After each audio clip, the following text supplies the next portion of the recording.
Empezaremos ahora una serie de videos explicando una metodología, un modelo, un algoritmo que se conoce como el perceptrón.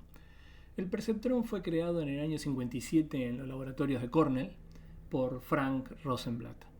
Frank Rosenblatt fue un estudiante de sociología y psicología obsesionado de alguna manera con el entendimiento de cómo el cerebro humano reconocía patrones. Y se le ocurrió, no fue el primero, recordemos que McCulloch al principio de los 40 ya había diseñado esta idea de prototipos de redes neuronales que ante ciertos estímulos lograban clasificar señales, pero era un modelo un poco más rígido. Frank Rosenblatt fue el primero en generar un modelo muy sencillo, pero al mismo tiempo suficientemente potente, tan potente que buena parte de los métodos de Machine Learning actuales pueden en realidad ser reconocidos en este primer modelo o idea que tuvo Rosenblatt. Y lo que hizo Rosenblatt en su momento, con esta obsesión por tratar de entender cómo funcionaba el cerebro humano para reconocer patrones, es idear algo que después fue un algoritmo, pero primero lo pensó como una máquina. Y en realidad diseñó una máquina que lo que hacía era, mediante una serie de fotoceldas, reconocía una imagen, y ese reconocimiento de imagen captado por las fotoceldas, con un cierto entrenamiento de la máquina, lograba clasificar qué letra pertenecía a la imagen.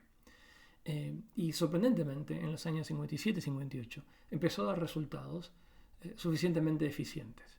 Si bien creó primero, la idea fue crear una máquina, muchas de sus pruebas las terminó corriendo en una computadora IBM a modo de software. Pero la idea original era trabajar directamente con hardware y no con software. Y pensar que en realidad iba a ser un hardware el que, sometido a ciertos estímulos, iba a lograr eficientemente reconocer imágenes. ¿Por qué es interesante la historia del perceptrón? Primero, una curiosidad epistemológica, científica de cómo se originó la inteligencia artificial. Creo que uno podría considerar a Rosenblatt como el padre. Pero aparte, desde el punto de vista puramente metodológico, para aprender más de estadística, de machine learning, si uno logra entender este modelo, el modelo del perceptrón, correctamente, uno va a ver que en este modelo ya están implícitas buena parte de las características más importantes de los métodos modernos del machine learning. Y lo que vamos a hacer en esta serie de videos es aprovechar para revisar en este modelo tan sencillo cuáles son esas características. Vamos a tratar de aislarlas, rastrearlas, entenderlas, sin perder de vista la perspectiva histórica y pensar que esto fue desarrollado en el año 1957 y que las redes neuronales no empezaron a tener resultados interesantes hasta bien entrada la década del 80.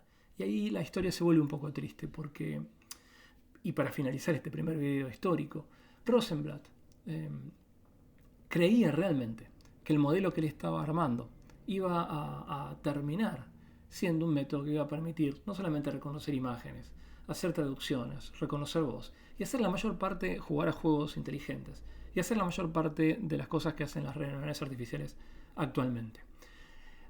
Quizá por mala suerte, por estas cuestiones que tiene el destino, algunas de las limitaciones muy básicas de la red neuronal que planteó él, que era el perceptrón,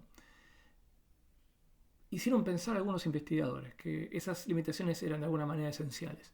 Y en los 60 casi se frenaron completamente las investigaciones en redes neuronales. No avanzaron mucho más. Y la parte triste de la historia es que Rosenblatt muere en el año 71 en un accidente. Y no llegó, pese a su joven edad, era una persona joven cuando murió, no tuvo la chance de poder ver que ese granito de arena que él puso en los 50 se iba a convertir en los 80 y los 90 en uno de los métodos del machine learning más eficaces que todavía actualmente se siguen utilizando.